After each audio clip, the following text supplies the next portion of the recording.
Olá, bom dia, boa tarde ou boa noite. Bem-vindos a esta vossa 12ª lição aqui da oficina do palco e hoje vamos falar de ansiedade, ok? Falámos aqui já sobre muitos aspectos de autoconfiança, de blindagem, de conhecimento do outro, conhecimento próprio, as 3 fases da verdade cénica. Falámos também aqui de aspectos que eu acho absolutamente essenciais que devemos ter acerca da autoperceção, dos objetivos que temos, da capacidade de nos divertirmos, aprendermos, rirmos e tirarmos daí o sentido especial da atuação em palco.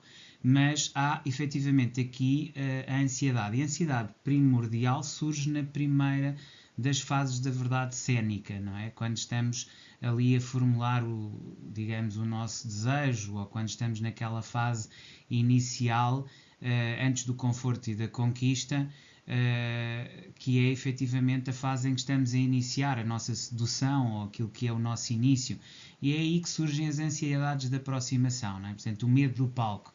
Ou seja, aqui é muito importante valorizar o primeiro passo, algo que eu acho que é muito importante que vocês tenham presentes. Estejam em que fase estiverem, não deem ouvidos ao ego, deem ouvidos à essência. Percebam que errar e dar maus passos e as coisas correrem mal faz parte. É fundamental até conviverem bem com isso, saberem rir de vocês próprios, saberem que vão falhar e falhar muito até começarem a realmente soltarem, sentirem-se bem. E é todos os dias, diariamente, pondo-se constantemente em palco, que esse medo deixa de existir, ou seja, esse medo antes de entrar em cena, que é natural, começa aos poucos a esbater-se à medida que vocês se vão tornando cada vez mais experientes, à medida que vocês vão estando em repetição, percebendo as dinâmicas, como é que chegam às coisas. A partir daí vocês vão efetivamente trabalhando cada vez mais, vão evoluindo, vão se transformando, e essa é a chave: transformar a ansiedade em impulso criativo. Portanto, é sobretudo aí que reside a capacidade de ultrapassar a ansiedade da aproximação. Dito isto, a natureza do medo cénico. Temos aqui o bicho, aqui o leopardo, e de facto faz-me lembrar também uma carta de tarot, que é a força, em que temos que pôr ali as mãos na mandíbula, e é um bocadinho isso, não é? O medo não é real, ou seja, como perigo físico, acaba por ser um alerta falso, acaba por ser um conjunto de ideias que vocês têm na vossa cabeça acerca daquilo que vai acontecer.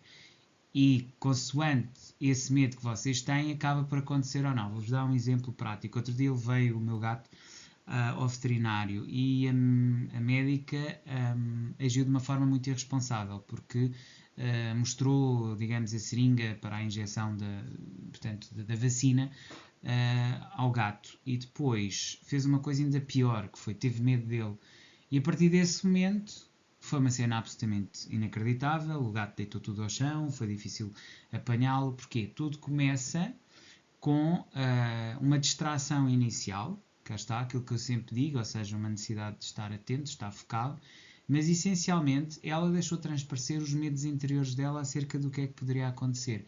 E a partir desse momento perdeu o controle, o foco sobre aquilo que estava a fazer. Portanto, temos que perceber a natureza do medo. A natureza do medo, que não é real, que é apenas algo que nós projetamos, e que o perigo físico, se existir, é porque nós já perdemos a batalha mental.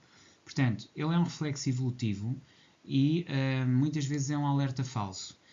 Mas o corpo reage. E a partir do momento em que nós deixamos, e falando da médica, que ela perdeu o controle sobre ela própria, ela começou a ser conduzida para a cena em vez de conduzir a cena. Porquê? Porque já não tinha controle sobre o próprio corpo ou a forma de reação.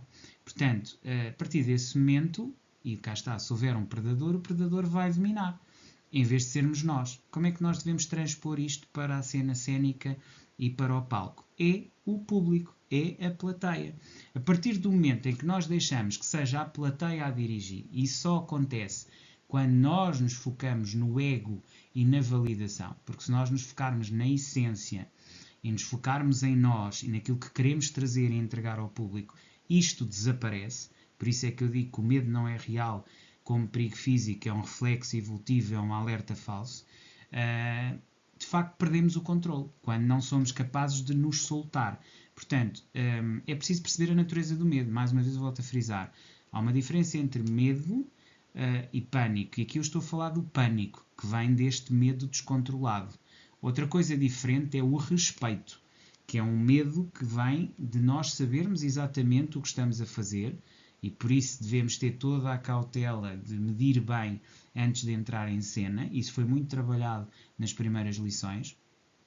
Implica sabermos o contexto em que estamos, que foi o que a médica não fez, não é? A médica veterinária, ao exibir uma seringa da vacina ao gato, imediatamente colocou-se numa posição de perda. E temos que perceber que é sempre uma forma de expressão para a plateia e devemos usar essa energia a nosso favor e não contra nós.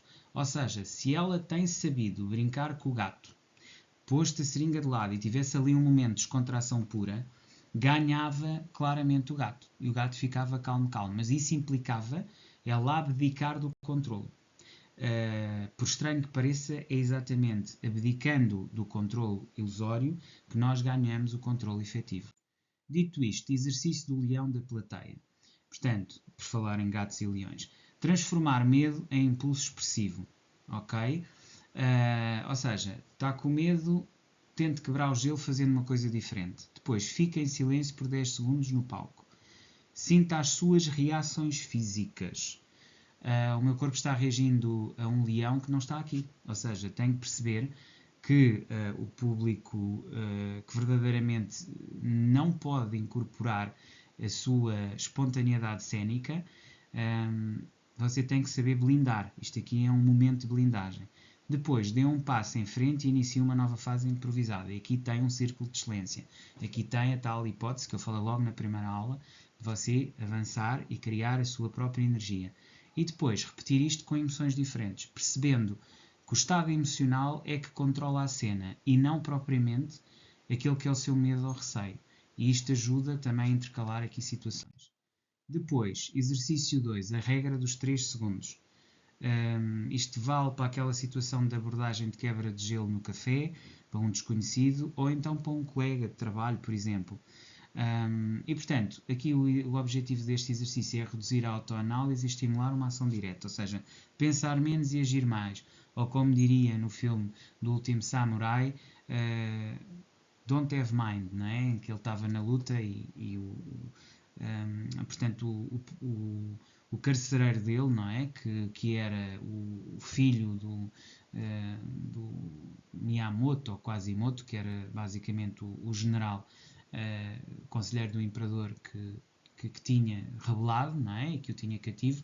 Então, o filho desse personagem, que era, digamos, tutor, amigo, entre aspas, do capitão, que tinha ali o papel principal, desempenhado por Tom Cruise, ele a determinada altura diz too many mind, não é? Ele diz, estás a pôr muita mente. Mente é isso.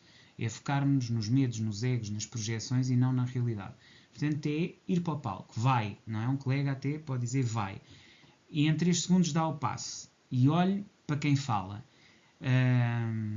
E diga frases, 3 frases, como por exemplo, isso é seu, eu estava esperando você. Não repita as frases. Seja espontâneo, confie na sua criatividade e avance. E este é um excelente exemplo de círculo de excelência forçado, mas que pode ser muito importante para você quebrar a autoanálise e estimular a ação imediata. Exercício 3. Qual o pior cenário? Okay? Este também é importante. Reduzir o medo de errar. Escreva qual o pior cenário que pode acontecer se errar. Depois responda com humor. É um bocadinho como aquela cena do filme do Harry Potter, em que eles estavam, digamos, junto ao armário, não é? em que ia de lá sair aquele ser que corporizava o maior medo de cada um deles. E eles tinham que dizer aquela frase ridiculous, que era tornar ridículo o nosso pior medo. Ora bem, essa cena do filme do Harry Potter é excelente e tem muito a ver com o que aqui estamos a dizer, que é antecipar o pior cenário e depois responder com humor. E recomeçar a cena com leveza e autenticidade, ou seja, perceber que tudo depende do contexto e da forma que lhe queremos dar. No fundo era isso que a J.K. Rowling queria dizer com aquela cena do Harry Potter. Portanto, errar faz parte do processo criativo. Depois, exercício 4, caminhar com medo. Agir mesmo com o medo presente, avançar, não obstante, isto é um exercício de resiliência. Imagina o olhar julgador do palco, a pior crítica possível, as pessoas tratarem no pior possível, ainda assim caminho para lá, mesmo com o corpo tenso. E ao chegar diga, estou aqui mesmo com medo. E assuma que não tem problema nenhum de ter medo e que está com esse receio. Porque isto evita o pânico, isso ensina que é possível agir apesar do medo. Portanto, este é outro exercício, este que é, entre aspas, avançar na dor, digamos assim. Conceitos-chave resumidos. O medo não é obstáculo, é impulso. Regra dos 3 segundos entre impulso e ação. Presença é mais importante que perfeição, já tínhamos falado nisto anteriormente. Inicie, não analise demais. Caminhe com medo, porque isso indica a verdade. Portanto, vai, mas vai mesmo com medo. Okay?